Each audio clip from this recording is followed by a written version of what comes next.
जैसे मान लो आपने कोई गाड़ी खरीद ली, होता है ना, हम गाड़ी खरीदते हैं तो उसके बाद क्या होता है, हम उसको यूज करते हैं। हमारी गाड़ी खराब रोड पर, अच्छे रोड पर, दोनों जगह चलती है।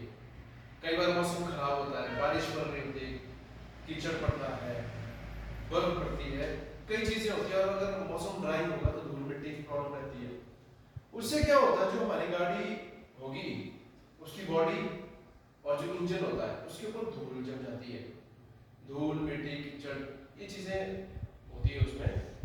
तो क्या होता है कि अगर मान लीजिए आप अपनी गाड़ी की जो बॉडी है या फिर इंजन है उसको आप धोते नहीं है, साफ नहीं करते हैं, तो उस केस में क्या होगा, एक तो आपकी गाड़ी गंदी लगेगी, दूसरा इंजन में अगर धूल मिट्टी या कीचड़ जम चुका है, उसकी लेयर बन चुकी है, तो उस कंडीशन में क्या होता है कि जो इंजन होता है उसमें कोई फॉल्ट आ सकता है, ये चांस रहता है। दूसरा क्या होता है कि इंजन की जो कूलिंग होती है वो प्रॉपर्ली नहीं हो पाती। क्यों? क्योंकि उसके ऊपर जो लेयर बन चुकी है, वो जो कंडक्शन होता है एयर और इंजन की जो मेटल सरफेस के बीच में हीट का कंडक्शन होता है, जो ट्रांसफर होती है, वो कम हो जाता है। और इंजन के जितने भी पार्ट होंगे उनके बीच में या इलेक्ट्रिकल सिस्टम जो लगा होता है, फ्यूजेस लगे होते हैं, कनेक्शन लगे होते हैं, बहुत ज़्यादा इलेक्ट्रिकल कनेक्शन होते हैं, सेंसर होते हैं, उनके ऊपर अगर मिट्टी होगी तो मे भी हो सकता है कि वो अच्छे से काम ना करे, या फिर हो सकता है कि कहीं पे वो शॉर्ट हो जाए, कुछ भी हो सकता है। तो इसलिए हमारा जो इंजन है और जो गाड़ी की बॉडी है वो साफ सुथरी होनी चाहिए। और इसके लिए हमें समय समय पर इंजन की और गाड़ी की धुलाई करनी पड़ती है, धोनी पड़ती है ना। तो अब यहाँ पर कुछ एक पॉइंट्स दिए हुए हैं। कई बार क्या होता है कि इंजन में ऑयल लीकेज होती है, तो जो ऑयल होता है वो इंजन के पार्ट्स के ऊपर जमना शुरू हो जाता है। तो उस ऑयल की वजह से कई बार शॉर्ट सर्किट होने का चांस रहता है, और कई बार वो आग भी पकड़ सकता है, ये चांसेस भी रहते हैं। तो किसी प्रकार की कोई प्रॉब्लम ना हो, इंजन में कोई खराबी ना आए, उसके लिए हमें वॉशिंग करनी पड़ती है। और जो गाड़ी की वॉशिंग है, ज्यादातर लोगों को आपने देखा होगा कार वॉशिंग सेंटर पे ले जाते हैं ना, तो कार वॉशिंग सेंटर पे गाड़ी की धुलाई होती है, यही होता है। लेकिन अगर आपको गाड़ी को धोने का स्टेप पता है, किस तरह से गाड़ी धोते हैं, तो आप खुद से भी गाड़ी को धो सकते हैं। तो कैसे धोएंगे उसके स्टेप्स यहाँ पर दिए हैं, और क्या क्या मटेरियल और इक्विपमेंट्स चाहिए हम लोगों को गाड़ी को धोने के लिए। देखो यहाँ पर material and equipment required to clean engine. एक इंजन को धोने के लिए, अभी जो टॉपिक है इंजन के लिए है, लेकिन इसी तरह से आप गाड़ी को भी धो सकते हैं। तो इंजन को धोने के लिए हमें क्या क्या इक्विपमेंट चाहिए? Car washer.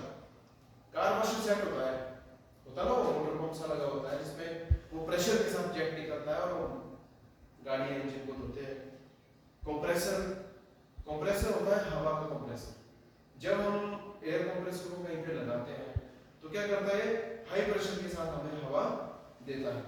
कई बार गाड़ी के अंदर धूल मिट्टी को साफ करना है, या फिर इंजन की जब धुलाई होती है उसके ऊपर पानी जम जाता है, चिपकता है उसके साथ, तो उस पानी को साफ करने के लिए, रिमूव करने के लिए भी हम कंप्रेसर का यूज करते हैं।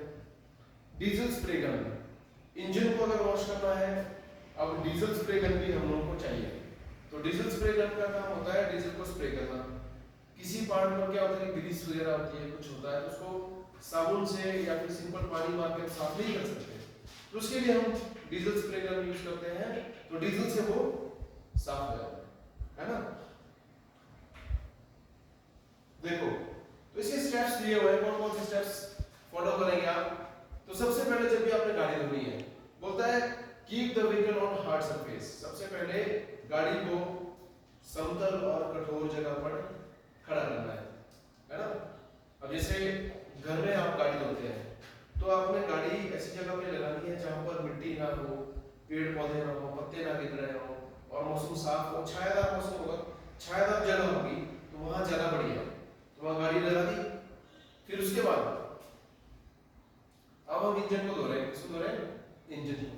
तो इंजन को वॉश करना है तो हमें क्या करना पड़ेगा, गाड़ी को हैंड ब्रेक लगा दिया, और जो बोनेट होता है ना, बोनेट का खोलना है, बोनेट को खोलना है, उसका जो लीवर है उसको खींचेंगे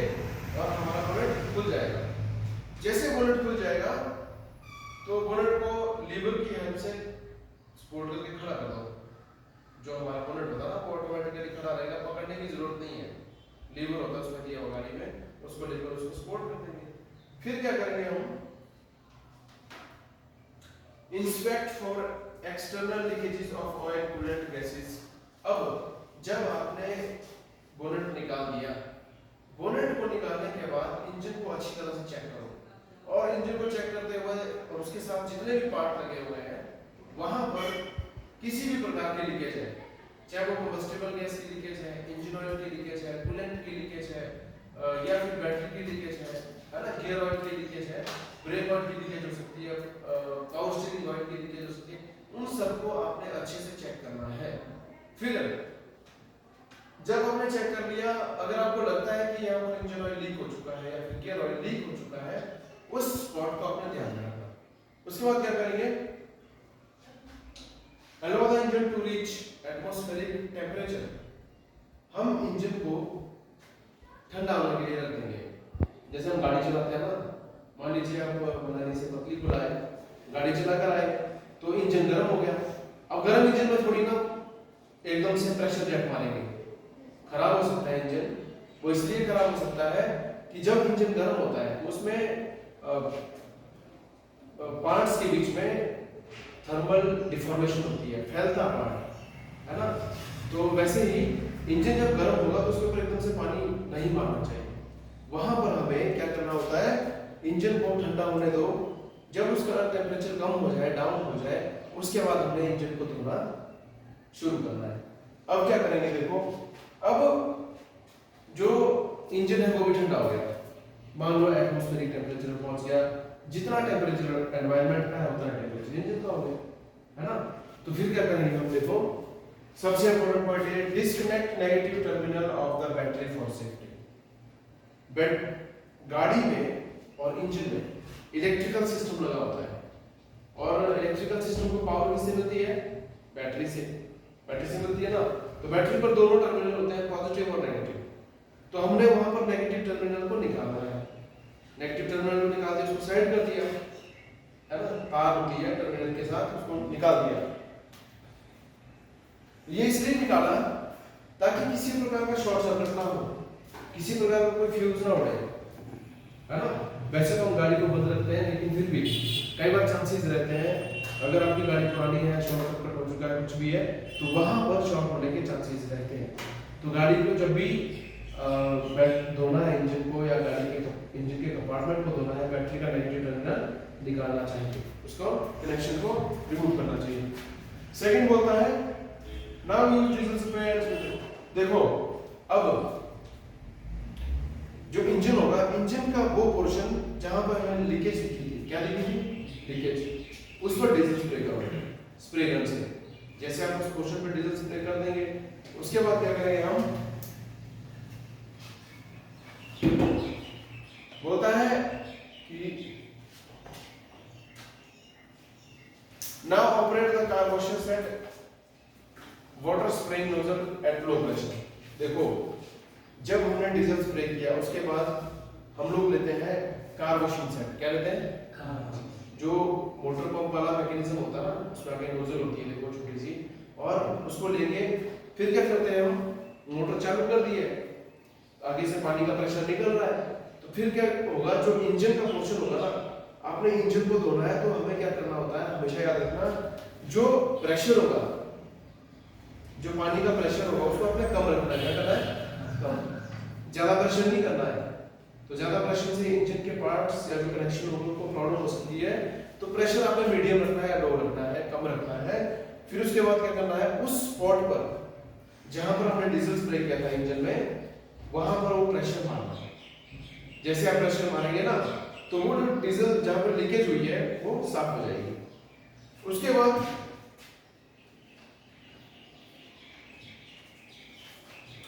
अब इंजन जो बीच में सेंटर में वहां पे होगा, उसके ऊपर दाएं बाएं आगे पीछे हर जगह पर जो पानी का प्रेशर होगा उसका जेट मारना चाहिए इंजन के ऊपर। ठीक है, चारों तरफ से मारा, जहां जहां पे उसके पार्ट लगे हुए उनके ऊपर मारा। फिर क्या हो जाएगा, वो इंजन लगभग साफ हो जाएगा। जो धूल है, मिट्टी है, कीचड़ होगा, जो भी जमा होगा, सारा कुछ निकल जाएगा। साथ में जो ऑयल की जो लीकेज थी, लुब्रिकेटिंग ऑयल, इंजन ऑयल है, वो भी साफ हो जाएगी।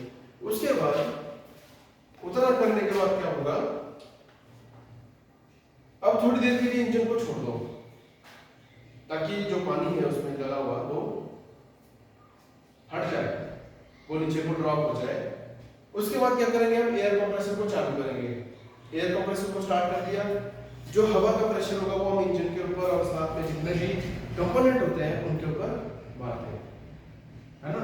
जैसे ही हम वहां पर एयर हवा का जो प्रेशर है उसको मारेंगे, उससे जो पानी फंसा होता है ना पार्ट के बीच में, इलेक्ट्रिकल सेंसर्स के बीच में होगा, फ्यूजेस के बीच में हो सकता है, कहीं भी हो सकता है, इलेक्ट्रिकल कनेक्शन के बीच में, उसको क्या करेंगे हम हवा के प्रेशर से साफ करेंगे। तो वहां पर अब पानी क्या हो गया, बिल्कुल लगभग खत्म हो चुका है, जो पानी उसके ऊपर चिपका हुआ था वो हट चुका है। फिर लास्ट में क्या करते हैं, हम हवा इंजन को मार दी चारों तरफ से, दूसरे जो पुर्जे होते हैं, बैटरी होती है, कुछ भी होता है, उनको भी हवा मार दी। लास्ट में उसको सूखने के लिए छोड़ देते हैं ताकि इंजन पूरी तरह से ड्राई हो जाए। क्या हो जाए, ड्राई। अब इंजन पूरी तरह से सूख चुका लास्ट में, फिर अब इंजन की धुलाई हो गई, साफ हो गया। जो बैटरी का नेगेटिव टर्मिनल निकाला था उसको दोबारा जोड़ना है, किसके साथ, बैटरी के नेगेटिव टर्मिनल के साथ, उसको जोड़ दो।